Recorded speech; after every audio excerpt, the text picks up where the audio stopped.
ఒకానొక గ్రామంలో రాము అనే అబ్బాయి ఉండేవాడు. అతని అమ్మమ్మ చాలా అనారోగ్యంతో బాధపడుతుంది. వైద్యులు ఆమెకు నయం అవ్వదని చెప్పారు. ఒకరోజు రాము అడవిలో తిరుగుతుంటే ఒక అద్భుతమైన పువ్వు కనిపించింది. అది వెండి రంగులో మెరుస్తూ ఉంది. ఒక పెద్దమనిషి రామును పిలిచి, "ఈ పువ్వుకు మంచి నీరు పోస్తే ఇది ఏ వ్యాధినైనా నయం చేస్తుంది" అని చెప్పాడు. రాము వెంటనే ఆ పువ్వును తీసుకుని ఇంటికి పరుగెత్తాడు.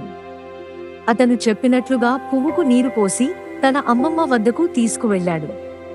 అమ్మమ్మ ఆ పువ్వు సువాసనను పీల్చుకోగానే ఆమె రోగం ఒక్కసారిగా మాయమైంది.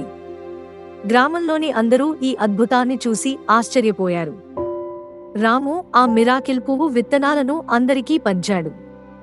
త్వరలోనే ఆ గ్రామంలో అంతటా ఆ అద్భుత పువ్వులు విరబూసి అందరి జీవితాలలో ఆరోగ్యం, ఆనందం నింపాయి.